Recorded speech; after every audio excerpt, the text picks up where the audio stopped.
Hi you! Welcome back to Stories Before Bedtime. Okay. Not really, but it feels like it. Yes, it's a bit late in the days as well as the day. So we're going to try our best because our schedule was a bit rough this few weeks. But let's get straight into it. So today we're talking about terrible twos. Not so terrible.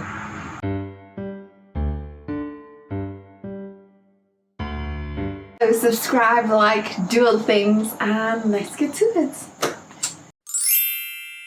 First up, we need to define what people think are terrible twos. So terrible twos exist mainly between ages 2 to 5, I'd say, but it's common knowledge that it starts at 2, and it's basically tantrums.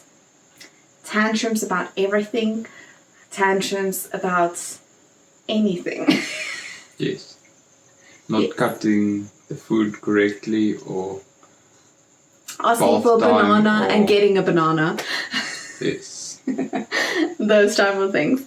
So we're gonna put a spin on it, and we're gonna tell you that terrible twos is a lie. It's a worldly lie that people are, I feel like, scaring you or just I don't know, not ready for it. Like you say one thing the whole time and then that happens. So your mindset is already subconsciously provoking it, or Yes. knowing that it's there, but it could not be there if you just think and say it's not there and handling the situation correctly. It basically comes down to words have power, and when you say something, you preach it, it's going to come true. Your words have the power to take place.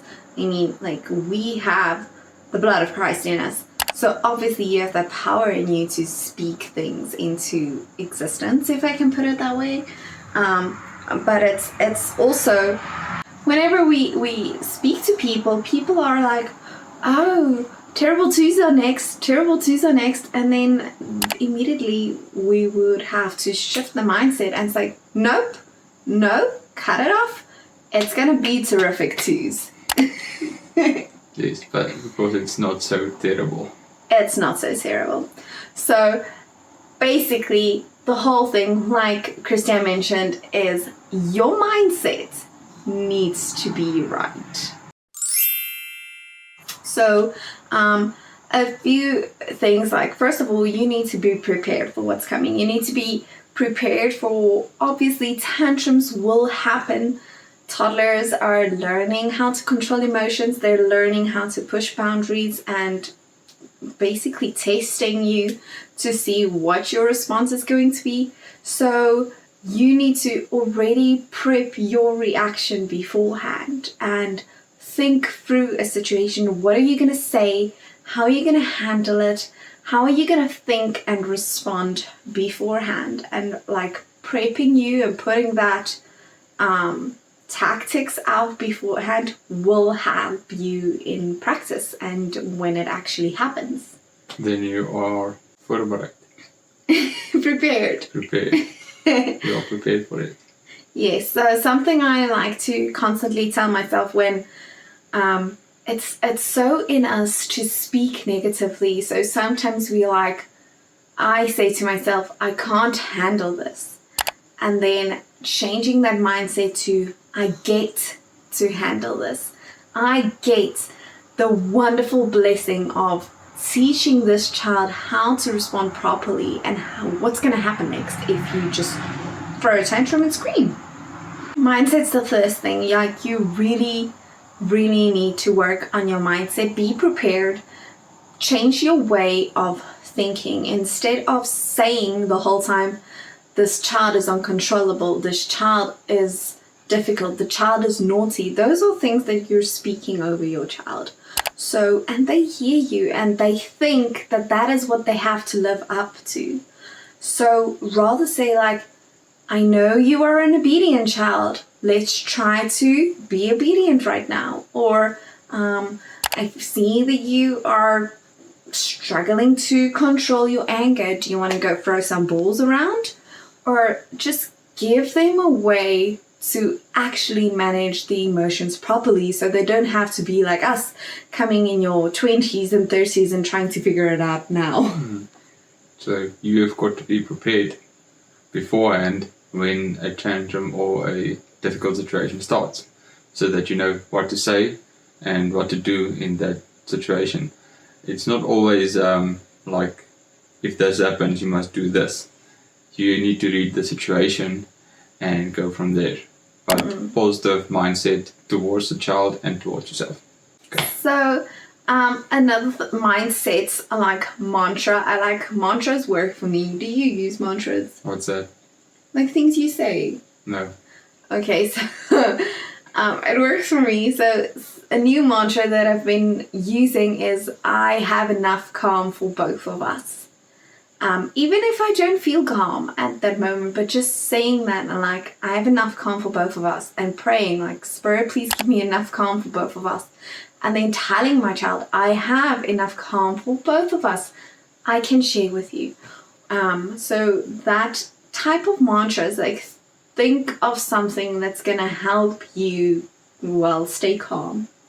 Because when you escalate, they escalate. Yes. So just stay calm. That's key. Stay calm and stay loving and speak life. And take control of the situation that is happening. Yes. So you need to be in control, not your child. Yes.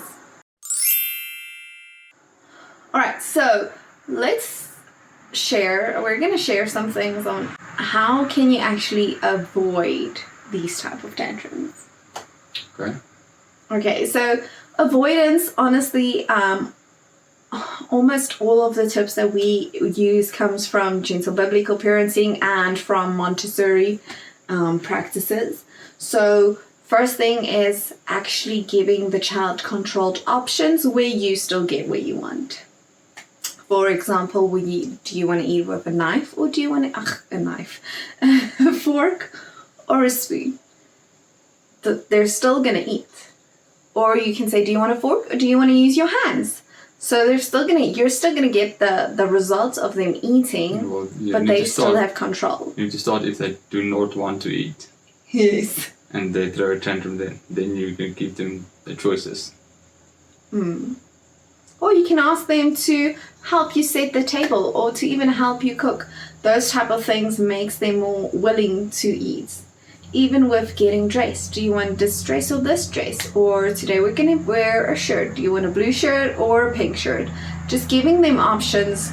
Giving them options really helps them to feel like they have a little bit of control and they're not being roboted around the whole time. Which is a big, big thing. Yes.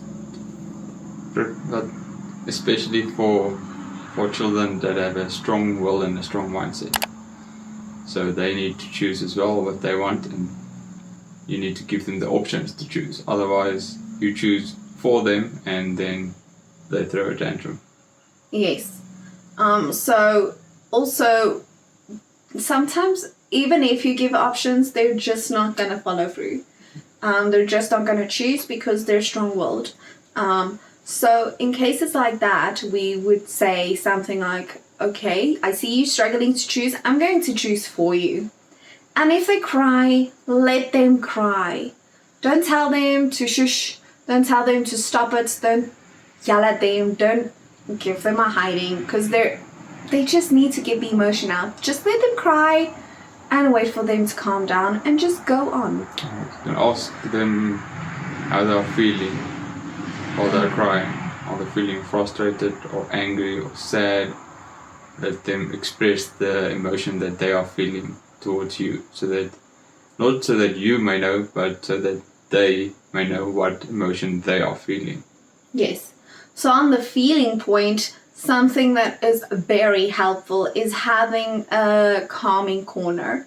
So in the calming corner, one thing that we constantly use is a feeling chart, where it's literally just the faces and emotions with the emotion written under each one. And then she would say, can I show you how I feel? Or I would ask her, will you come show me how you feel? And just the switch to actually go and look for the picture on the page already calms her down immediately.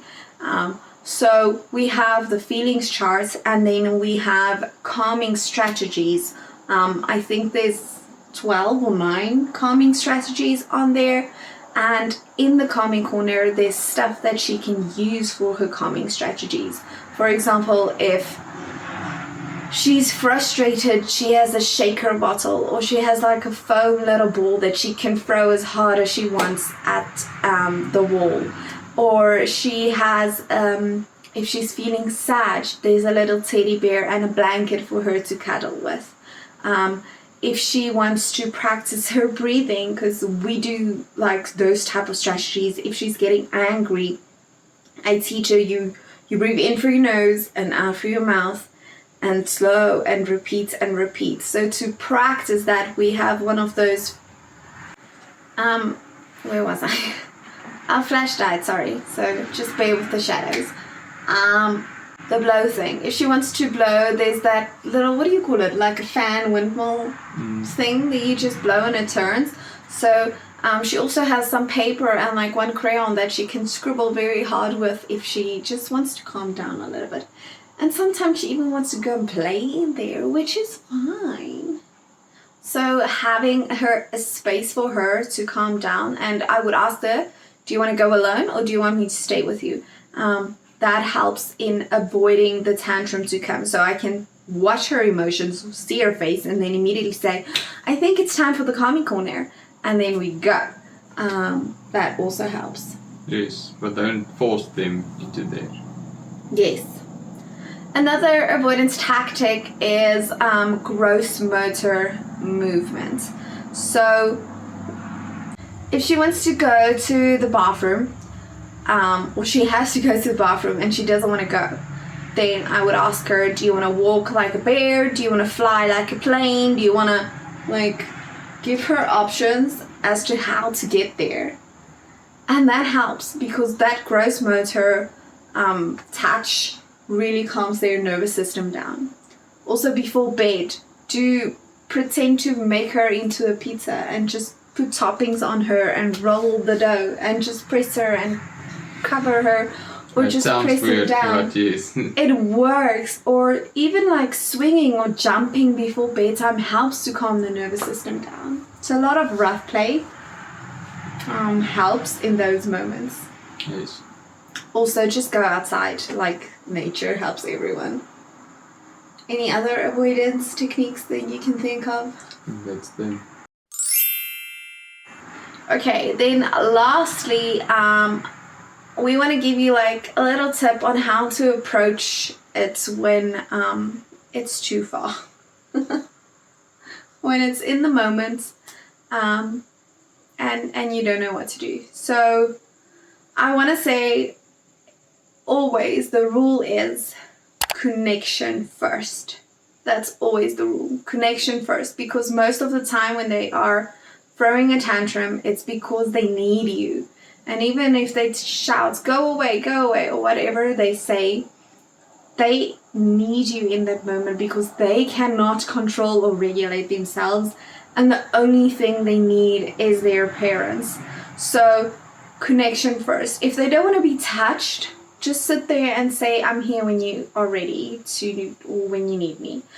Just stay close by and let them cry it out. Let them go through the motions. Trying to stop it in the act is never a good idea. You're just making it worse, yes. Yes. And punishment is also never a good idea because they are not trying to humiliate you. They are not trying to make you feel out of control. They're not trying to be naughty. They just don't know how to control their own emotions, and they're not capable of doing that at this age. It's impossible for them. Their brain just cannot do it. So again, change your mindset and change your expectations of what you expect from your toddler, and really just like think through everything before you act, which is easier said than done. It is, yes. And while in the moment, don't get angry or frustrated, because then they will see that you're angry as well or irritated, and then that makes it worse for them. So it's difficult, but try to stay calm and focused and take control or keep control of the situation. Yes.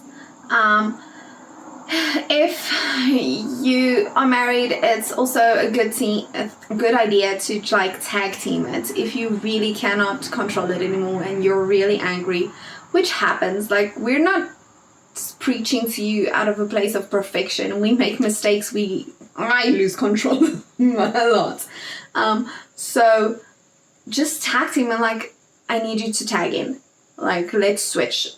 Sometimes the other person is just more calm in that day or in that moment or with that specific act than the other. So really tag team helps. Even if we're in public or busy talking to her and she did something wrong and you kind of like discipline her, if one partner is going too far, then just like have a code word or just gently say, I think you need to bow out, whatever it is, and then just switch places, because you can harm your child when you say the wrong things. Or the partner just steps in, and if he or she sees now the other one is not handling the situation correctly, or for example, she's getting frustrated with the child, I will just step in and take on over and just take over the situation, then she will just walk away quietly. Or just even a hand can help. Like, that's why you're there together. You're a team. You're supposed to support each other, and you're supposed to have grace with each other, and just help. So that's just like a little tip of how to approach it when you're in the moment. Try to distract, but not like, I wouldn't say distract completely to a whole new different thing, because then your child will never learn how to handle the emotions. Just distract from the incorrect behavior to the correct behavior and just change it from there. One more thing that I just thought of is the words you use really has an impact. Instead of like, children, actually just humans, have this rebellion inside them. So if you say don't run, what are they going to do? They're gonna run. So what you're gonna say is let's walk. So don't try to avoid the words don't, and turn it into a positive command and say let's walk, or let's walk like an elephant, or something, so that they can just switch. And a positive command really helps. And that's one of the difficult things to do. The most difficult things for parents to do is to change your behavior of thinking and projecting that onto your child. Yes, especially because we were raised in a society where it was more, I get confused, authoritarian. Your children should Which one's the right one in restaurants? not be at the conversation. They need to go outside or on the side and play on their own. Yeah, and parents are in control always and not letting your child have an opinion, like those type of things. Is how we were raised, and our parents did the best they could with what they knew, but now we know more. We know more about psychology, we know more about brain development, so we need to adapt.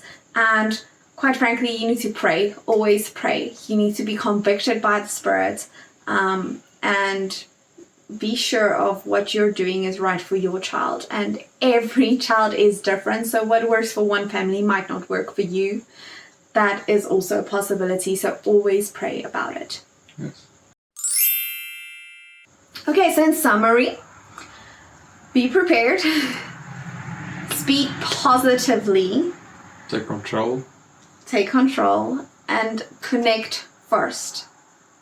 And then you'll see that terrible twos will not be terrible. You will have terrific twos. And that's it for the Terrific 2 session. Thanks for growing with us. We'll see you in the next one. Bye. Bye.